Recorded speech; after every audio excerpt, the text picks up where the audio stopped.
Hello everyone, and welcome to this widow life. My name is Bonnie, and I just thought I would do a quick video on how I'm feeling lately. April, the grass started growing. It started growing a lot, and I needed to keep underneath this electric fence weed eated. And I shortened the fence a lot. It was a lot bigger and it went more into the woods. And I took it out of the woods except for the little crossing that the horses need to get down to this meadowy part. But it's a lot of work. It's so much work. And it just reminds me how much I miss my husband, of course, because he's not here, and we would do this together. And it was always enjoyable because we were each other's cheerleaders, you know,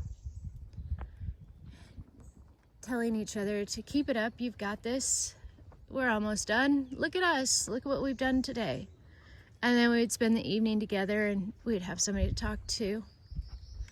And it's really hard to find motivation to keep going when you don't have somebody to just be your little cheerleader, you know, just to have somebody doing it with you and doing it together. Something I'm currently working on is I'm going to use these pine needles as mulch in the garden at the front of the house to help keep the weeds down.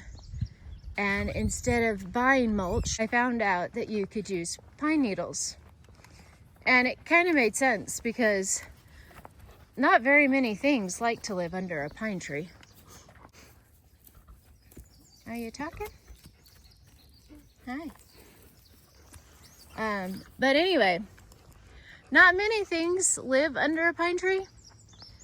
So it made sense when I read that you could use pine needles as mulch. So that's what I'm doing right now and trying to keep up with yard work. And that is how May is going so far.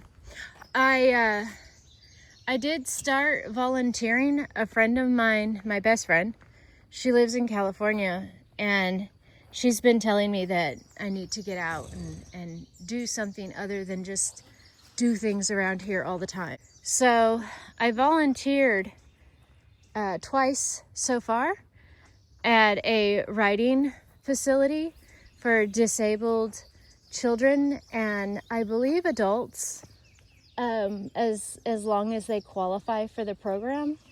And so I'm just walking beside the riders right now while somebody leads the horse, and it's been very helpful. I do have to drive quite a ways to get to it.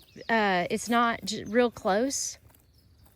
It's about a 50-minute drive just to get there. And so at first I was hesitant and I wasn't quite sure that I actually was going to do it. And I actually kept trying to talk myself out of it. And when I was driving to it the first day, I was telling myself, oh, I don't need to do this. I just need to keep driving. But my best friend, she's my support. And she was, you know, my buddy, accountability buddy. And I knew I was going to have to report to her how it went when I got there and what was it like. So I turned down the street and then I was like, I'll just drive past it. And then I turned into the driveway of the facility. And then I thought, oh, I'll just sit in the truck and I won't get out of the truck. And I don't know if any of you have an app called Marco Polo, but I Marco Polo'd my friend and I was like, I'm scared. I don't know. I feel weird. Like I just want to turn the truck back on and I just want to drive home. And she was like, no, get out. You can do this. She goes, you're only fearing doing it because it means that you're going to commit yourself to doing something, and it's going to be weird and it's going to be uncomfortable at first, but you want to do it. You need to do it.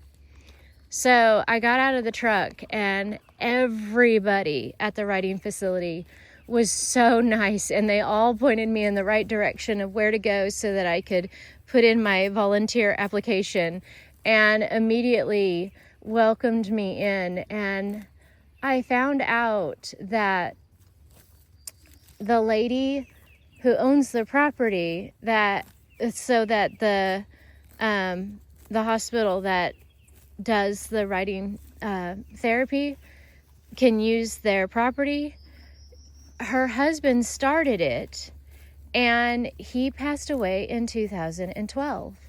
And so she was a widow.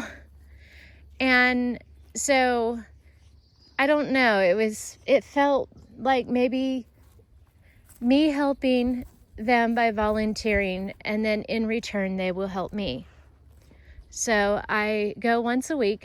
They're only open once a week, and I look forward to that day. I've only gone twice, and last week when I went was my shadowing day, where I followed other people who have been working or volunteering there, and they were showing me what I needed to do so that I can actually be a helpful volunteer.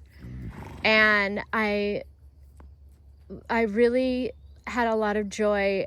This little boy, he was riding his horse, and I swear he was the cutest little boy in the whole wide world. And this little girl, there was another boy and another girl that I helped. So I helped 4 children shadowing to learn how to assist them in their needs, and it was something to look forward to. So I do intend on going back once a week and helping people there at the facility. And it goes until October. So it'll be nice for me to have something to do all summer. So I think I will leave you guys there. Thank you so much for listening to me. I really do appreciate it. I really am feeling lost and overwhelmed in this world, and I know it's silly, but doing these videos helps me. So thank you to everybody that listens and comments. I will talk to you again next time. Goodbye.